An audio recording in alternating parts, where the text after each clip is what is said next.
Hello everybody, this is Jeff at Ferrari FXS today. Sorry, we're not working on a Ferrari, we're working on this 2016 Chevy Colorado. We're going to be doing the front brakes on it today.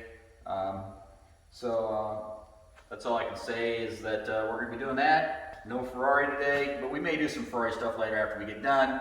But we're going to do this first. We're going to go ahead and get started. Go. Alright, we've got the wheel off now, and looks like we're going to take these two pins out here to take this clip off here, and then once we take that off, the pads should actually slide out, and then we'll do that right now, and then we'll proceed on and show you the rest. Alright, forgot to say that to slide these pins out, there's two little clips here that you're going to have to pull out, just like this, and this. But if you might find that that is rotated, on the end of the pin here, it's got a Phillips head, so you can rotate the pin to the desired direction to get the pin out, the clip out. So once you got the clip out, the pin should slide out. So we're gonna go do that. All right, we've got these pins removed.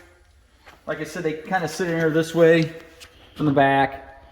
There's a Phillips head on the back here, so if you need to turn to line this pin up.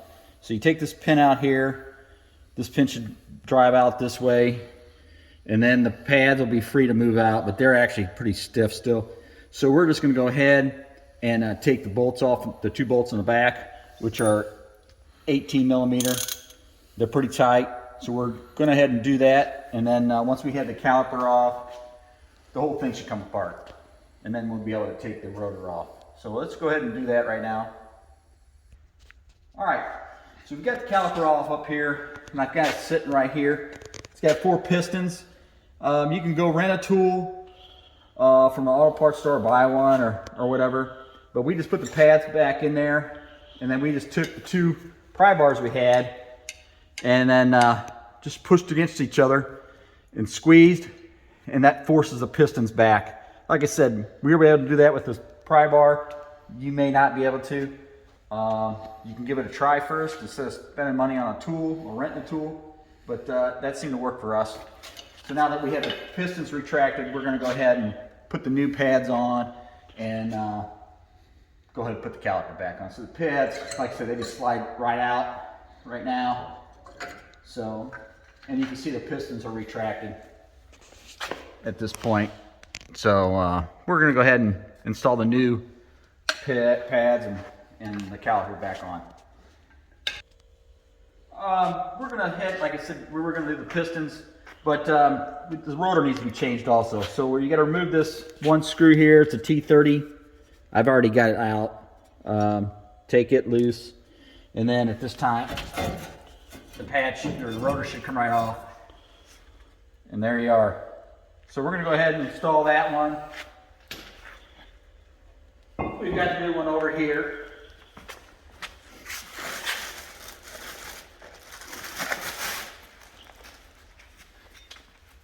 So we're going to go ahead, make sure you line your hole up here. And then you can reinstall your screw here.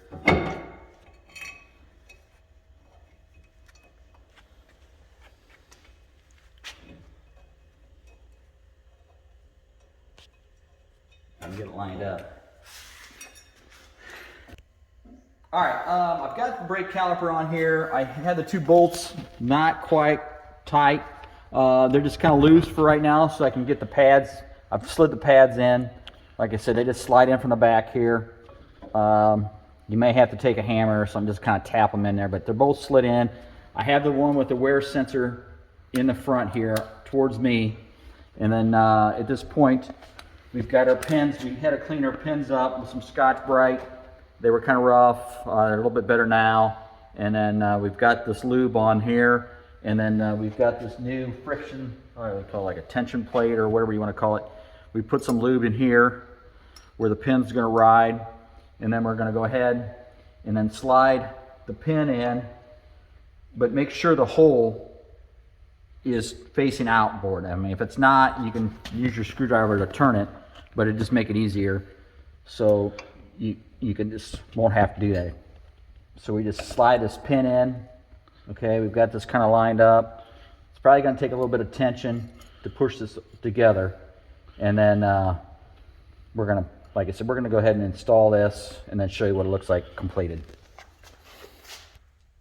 Okay, we've got our shield on here. What are we going to call this? A spring. We've got our pins pushed in. We have our cotter pins installed. Make sure when you put the spring in, or what you want to call this, there's like these little arms here that come down. They should fit in between the caliper here on both sides. So if you got it hanging out, it's not installed completely right. So you want it in here.